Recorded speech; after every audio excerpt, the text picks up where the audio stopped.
Então vamos lá, Raul, tá com você aí. Beleza. E já para não perder tempo, né, é caro o minuto aqui no Fórum do E-Commerce Brasil, a gente precisa lembrar que tem um padrão hoje, né, da pequena empresa que começa pelo e-commerce. A gente vê a pequena empresa com a pessoa que foi demitida, que na pandemia está sem emprego, alguma coisa difícil assim, e ela resolve abrir o seu negócio abrindo uma MEI, né, um microempreendedor individual. Abre essa MEI, começa a vender nos marketplaces, sobe o anúncio no ar, o negócio começa a dar certo, e aí em muito pouco tempo, o teto do MEI, né, aqueles R$8.000 mensais que podem ser faturados, ele começa a não dar conta de tudo que a sua empresa pode vender. E aí vem aquele estralo do mal, que é, vou abrir um MEI no nome de todo mundo da minha família. Então nisso você sai, abre MEI no nome do pai, da mãe, do tio, do cachorro, do papagaio, enfim. É uma conta que, de certa forma, resolve a situação por um tempo, né? Se parar para pensar, o MEI hoje você consegue com 4, 5 CNPJs, você consegue um faturamento de R$400.000 por ano. Parando para pensar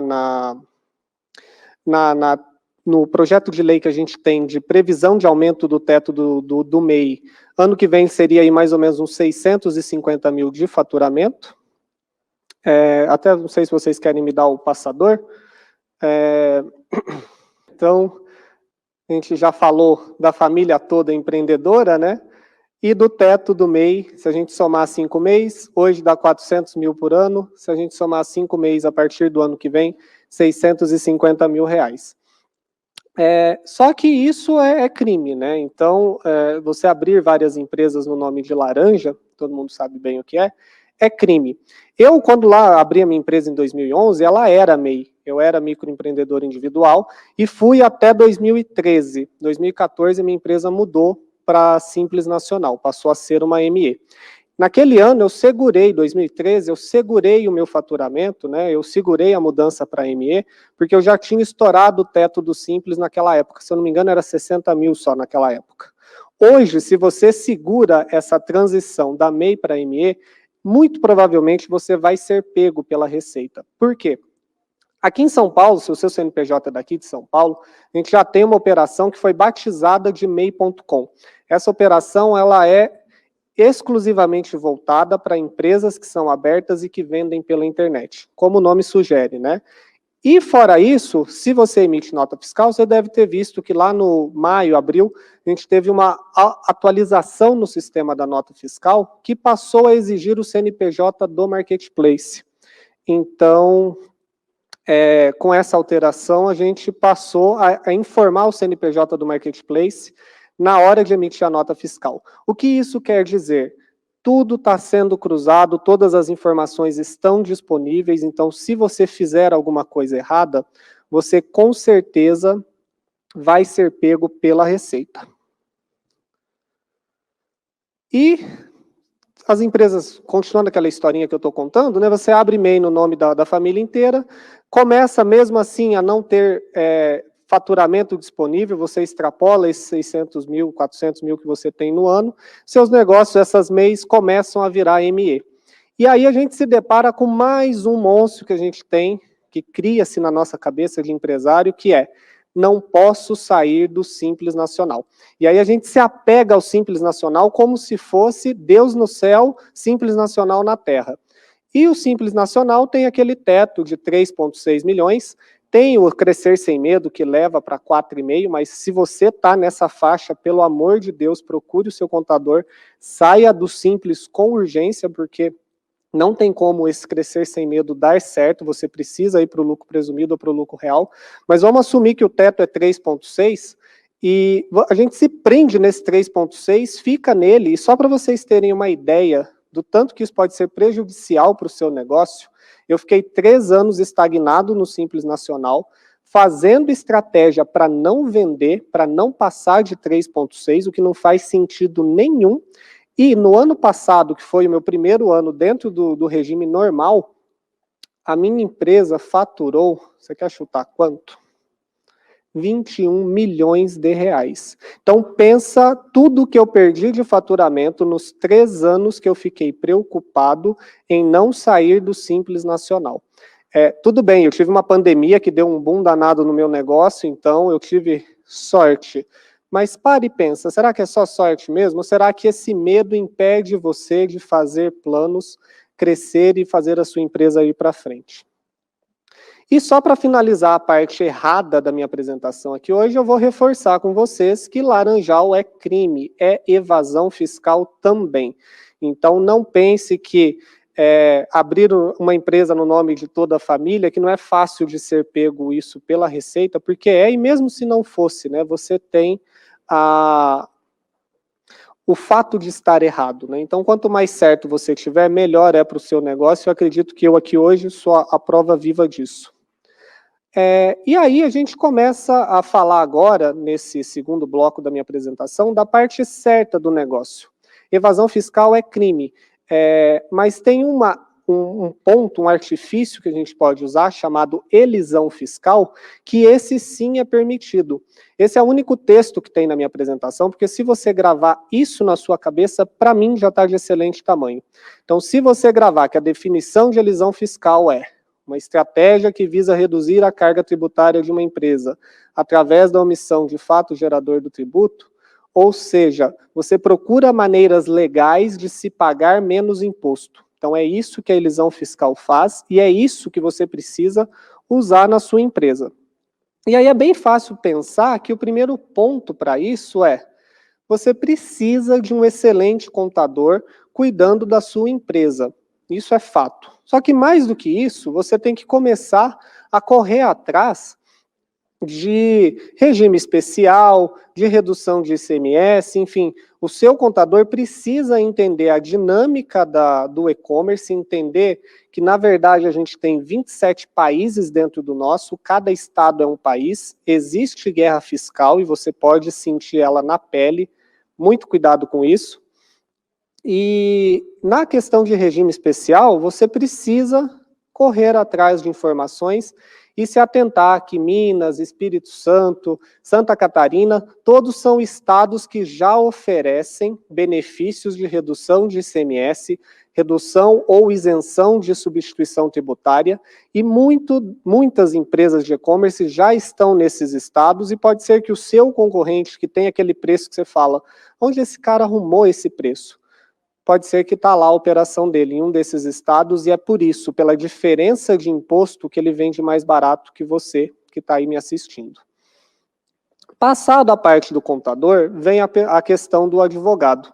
O contador vai te ajudar a identificar aonde você pode reduzir impostos, só que tem muita coisa que ainda não está, digamos, na lei de fato, né? Tem muita coisa que está sendo questionada na justiça. E aí você precisa de um advogado para processar o Estado. Eu acho que processar o Estado dentro do regime normal é uma parada obrigatória para o seu negócio. Você precisa abrir ações contra os estados, contra o Estado, né, o governo federal, enfim. Você precisa arrumar o seu advogado para correr atrás dessas informações, abrir esse processo e fazer com que você pague menos impostos por meio dessas decisões judiciais que você tem. E aí você vai pensar, mas um advogado é muito caro. Eu te falo, não é. Hoje a gente gasta menos de R$1.000 por mês com os honorários do advogado, e ele ajuda a gente não só com essa questão da elisão fiscal, mas também em manter a nossa empresa no eixo com compliance e ajuda a nossa reputação a ser ainda mais forte, né? Então, hoje a gente tem um advogado que vai cuidar do Juizado Especial de Pequenas Causas, de PROCON, de processo judicial. Ele ajuda a gente a elaborar contrato, a validar se os contratos que os nossos parceiros mandam, se não tem nenhuma cláusula que não é boa. Enfim, tudo que tem de vantagem no advogado, além da questão da elisão fiscal, a gente resolve com uma mensalidade que para o nosso faturamento praticamente não é nada, né? Então, também tire da cabeça que ter um advogado custa caro. E você precisa de métricas para o seu negócio. Aqui eu não vou citar nenhuma métrica, porque eu acredito que cada negócio tem a sua particularidade e você precisa achar, eu sugiro achar cinco métricas que você vai usar para medir o seu negócio e saber se ele está indo no caminho, no rumo que você deseja. Não mais do que 5. Eu gosto muito de um pensamento que inclusive é da Luísa Trajano, que é: não pense mais do que a sua mão dá conta de contar. Então, use 5 KPIs. Se você está no comecinho, se você ainda é aquele cara que está lá no meio, não usa nem 5, usa 3. Pega os 3 principais pontos do seu negócio que vai fazer você crescer e foca neles. Não adianta você ter 1 milhão de KPIs, e aí, no fim das contas, você vai medindo esses dados e não usa ele para nada, porque você não consegue dar foco no que realmente precisa, tá bom? E um outro erro comum que a gente tem é não separar a PF da PJ, principalmente se você fez aquela estratégia de abrir empresa no nome de todo mundo da sua família. Você deve saber que o seu estoque provavelmente é bagunçado, a sua conta financeira provavelmente é bagunçada. Então, se você sai desse laranjal, foca em ter um único CNPJ, fazer tudo certo, a conta da empresa é a conta da empresa, a tua conta é a tua conta. Não dá para misturar essas duas e não dá para achar que dá para ter um jeitinho. Então, separe a vida da sua empresa da sua vida pessoal. E agora, no último bloco, eu vou começar a falar de algumas coisas, alguns questionamentos que eu aplico e me pergunto todo dia dentro da minha empresa. Então, eu sei que esse é um assunto recorrente até aqui no E-Commerce Brasil, que é: uso o meu próprio site ou invisto em marketplace? Eu, particularmente, sou um grande entusiasta de marketplace. Até ano passado, 100% do meu faturamento vinha de marketplace. No fim do ano passado, a gente resolveu investir na nossa marca. Então, a gente continua vendendo no marketplace. Hoje ele é aí em torno de 90% do nosso faturamento. Só que a gente começou a investir no nosso site próprio. E não é no nosso site próprio, é na nossa marca. Então, a gente tem o site, mas a gente tem embalagem, a gente tem rede social, a gente se põe como uma marca e passa a fazer todas as decisões da empresa como uma marca. Então, eu recomendo que você use os marketplaces. De novo, eu acho que ele pode dar escala e visibilidade para o seu negócio, mas se você realmente optar por marketplace, pelo menos considere o fato de estar em mais de um. Não se apegue em um único marketplace, porque se ele muda qualquer regra, o seu negócio pode até ir à falência. Então, tente ter pelo menos 3 ou 4 canais. Se você já tem estrutura e sistema para ter mais canais, eu acredito que quanto mais canal, mais venda tem. Hoje essa é a situação da minha empresa. Mas não se apegue nem a canal, nem a fornecedor. Quanto mais você diversificar, melhor o seu negócio vai ficar, mais tempo de vida o seu negócio tem. E outro ponto que também é muito questionado nos dias de hoje, vem na parte de marca própria ou revenda. Então, hoje o meu negócio é quase integralmente revenda. Eu tenho algumas coisas que a gente fabrica aqui no Brasil com alguns parceiros no regime de white label, né? Ou seja, alguém fabrica para mim, eu vou lá e coloco a minha marca. A gente já está pensando em trazer coisas da China, diretamente da China, com a nossa marca no ano que vem. Só que a gente tem que pensar duas coisas importantes aqui. A primeira delas é: eu particularmente tenho muito medo da chegada dos chineses aqui no Brasil. Os marketplaces chineses, com o prazo de entrega de 10, 14 dias, como a gente está vendo eles fazendo propaganda na TV toda hora.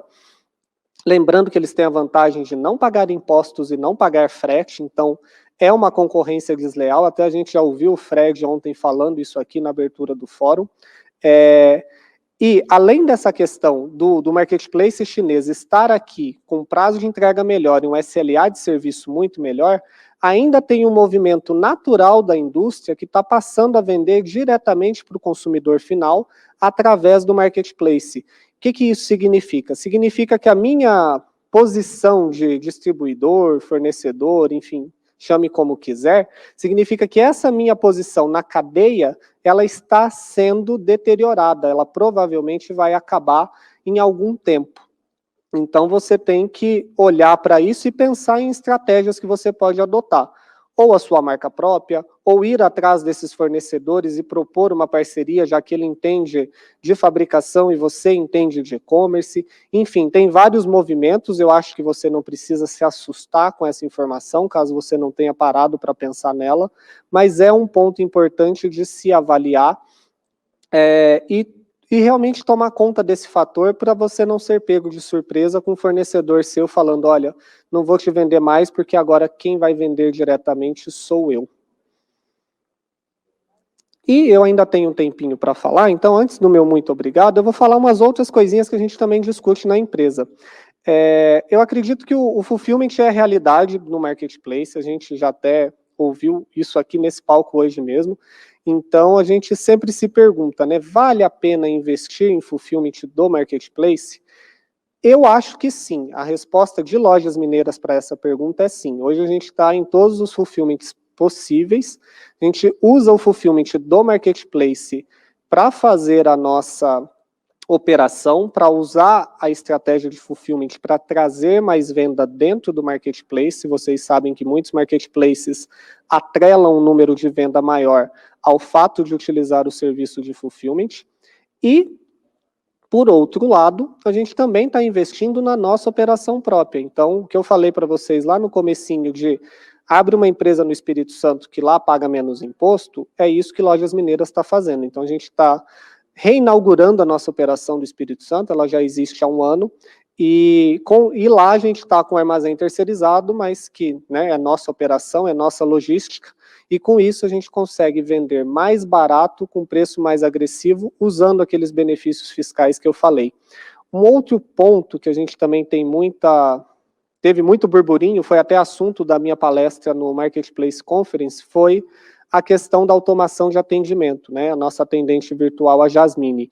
Então, hoje a gente investe tanto em capacitação do saque, quanto também em automação e disponibilização de ferramenta que usa inteligência artificial para fazer o atendimento dos nossos clientes e garantir escala. Então, assim, tem assunto para muita coisa, dá para a gente falar de muitos aspectos. Eu acredito que a gente está um pouquinho atrasado no cronograma geral, então eu vou aproveitar esses 3 minutos que eu não gastei para tentar colocar tudo no eixo de novo.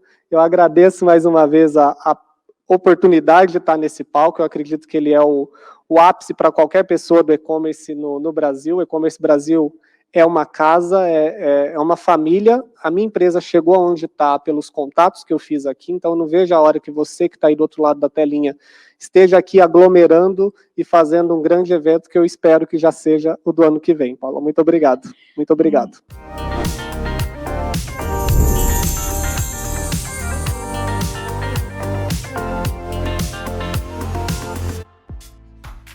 E aí, gostou do vídeo? Então não deixe de curtir e compartilhar. Aqui do lado tem 2 sugestões que você pode gostar.